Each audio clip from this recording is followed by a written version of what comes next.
Peaceful Solutions Riding and Training, and welcome back to my channel.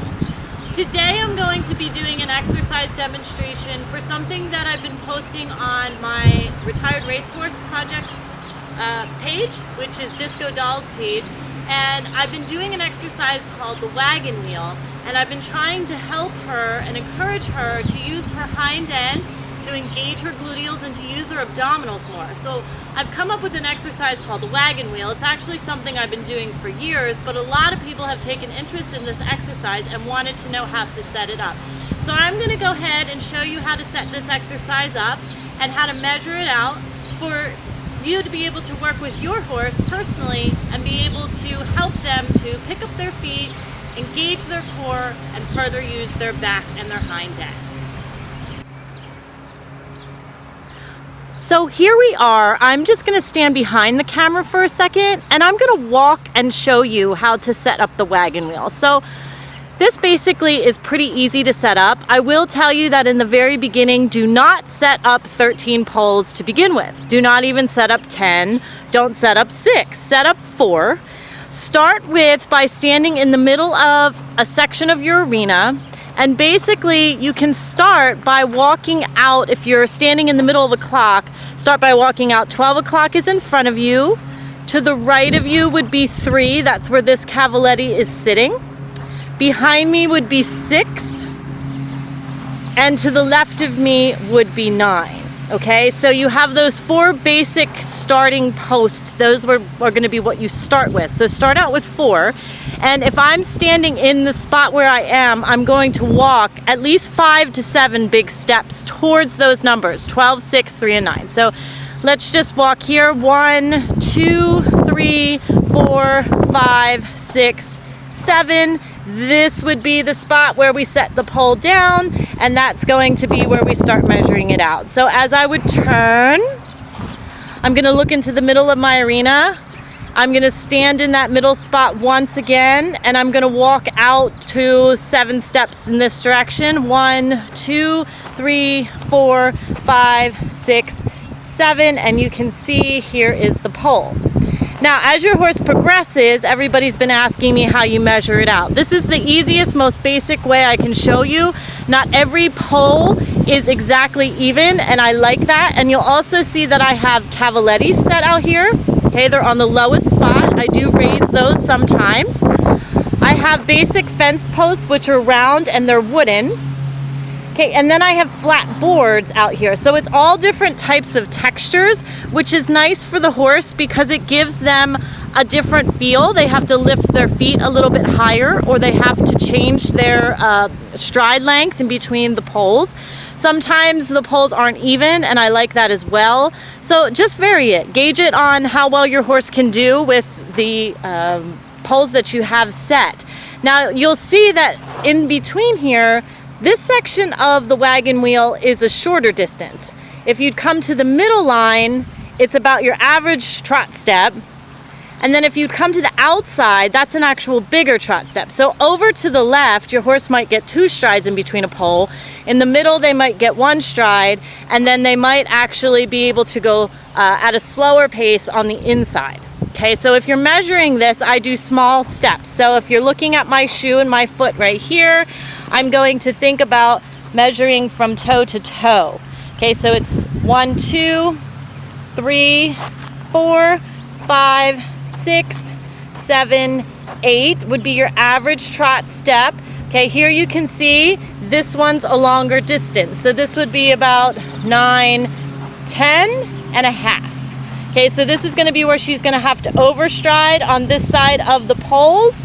And then as I step into my next section, I'm going to measure that out again. 2, 3, 4, 5, 6, 7, 8. And you'll see we're right to the pole.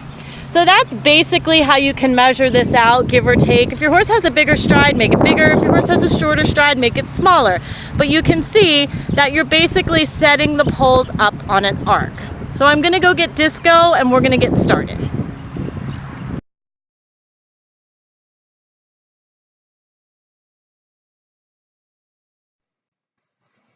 We're going to go ahead and get started. And before we start the wagon wheel exercise, I'm just going and looking over Disco's boots.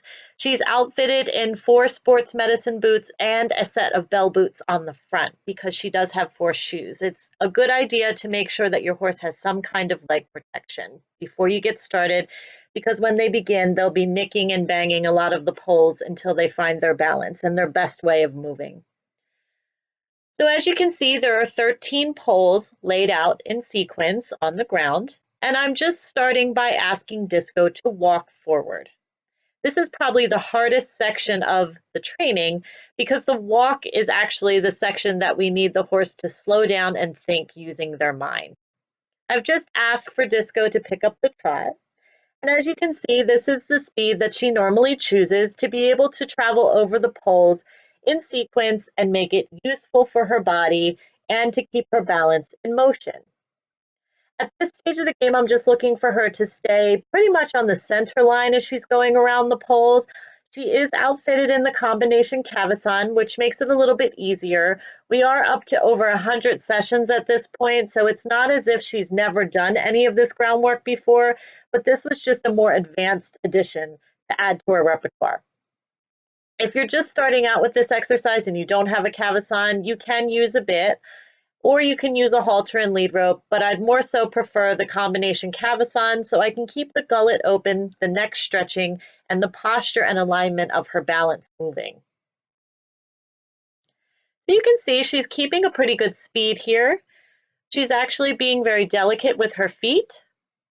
And the spacing of the poles isn't exactly even in between each, so you might see her step twice in between a pole or put 2 strides in, or maybe just 1 stride. Sometimes she has to stretch or overreach to get to the next pole, and sometimes you'll see her hind feet or front feet nicking the pole. The key to this is the horse needs to recover quickly. So I guess it was about maybe 5 days prior to what we're filming here. Disco started this exercise and we didn't have as many poles out, but she was really having a problem when she would stumble or fumble over a pole that she couldn't recover quickly, and she couldn't keep her mind in the game.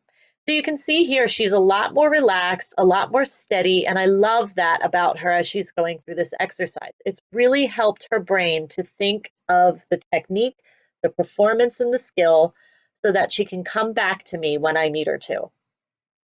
And here I've just asked her to transition up to a trot, and now I have her back down in the walk.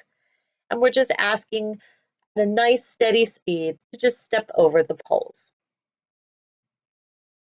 Now I'm just going to ask for a change of direction. And I'd like for her to start out in the walk first. This is the side that she tends to be a little bit uneven and a little bit unsteady on.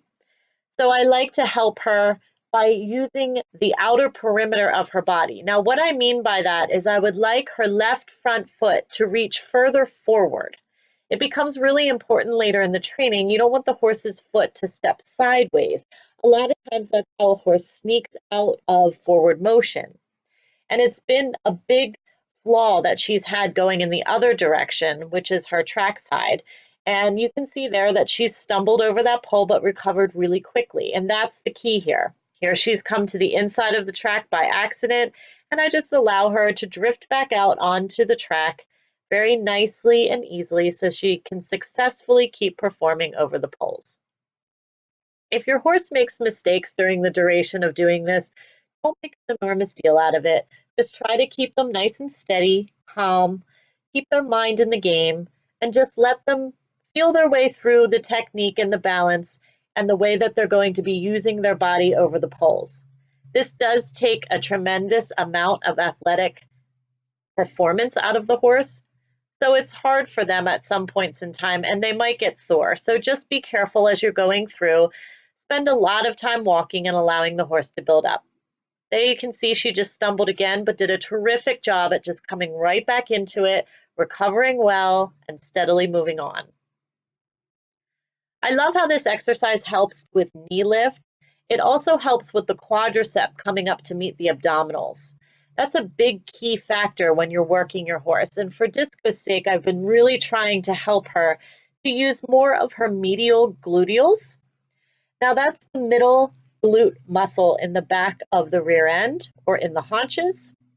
And you can see here, it has really helped in the building of her body as I ask for her just to do a gentle canter to the right, directly around me on the inside of the poles in a circle.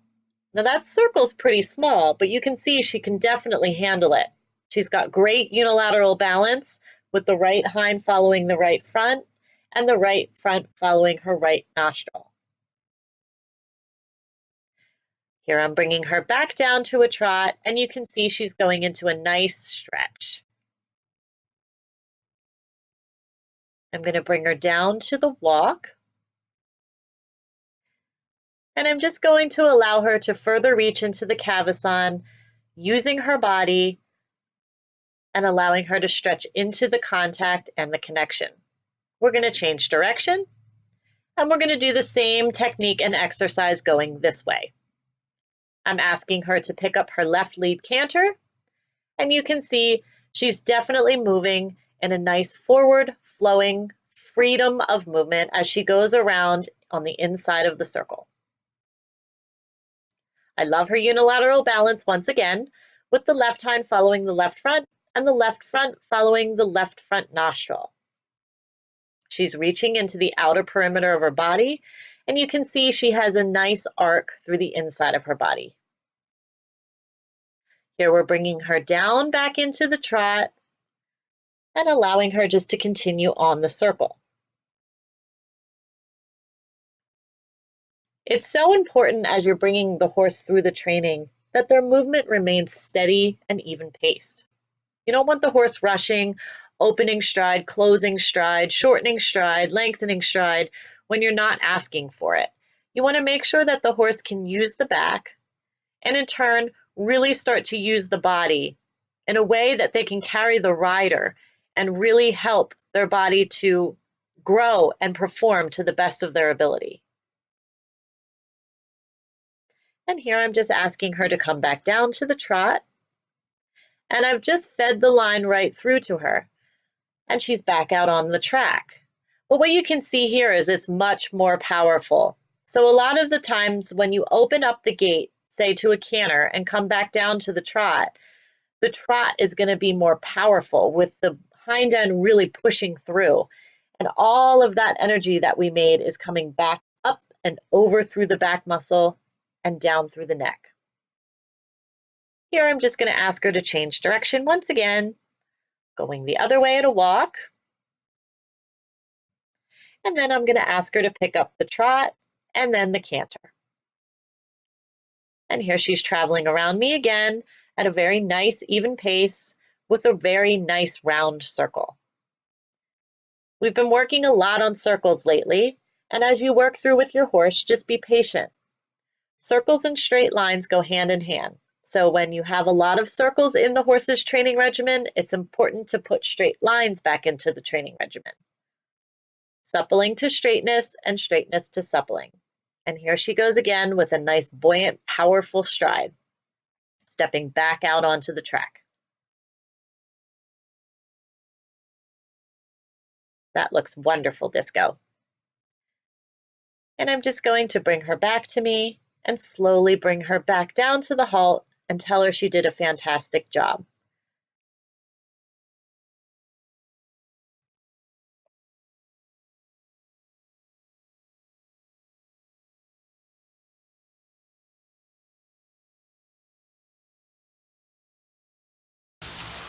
As you can see, the wagon wheel exercise is a great way to get your horse to start to engage the core, use the hindquarters, start to use the thoracic sling area and the pectoral muscles of the body and the long muscles of their back.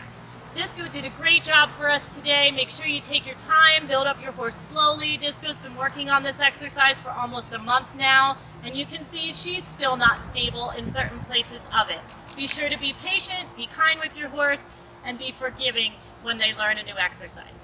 Thank you so much, everyone. Thank you, Disco, for joining me on this exercise and in this video. Be sure to follow our journey on our way to Kentucky for the Retired Racehorse Makeover. And you can follow her page on Facebook. It's Disco Doll. I'll actually provide the link below in the description box. And I thank you all for watching. I'll see you guys on the next one. Thanks so much, everybody. You did great, Diz.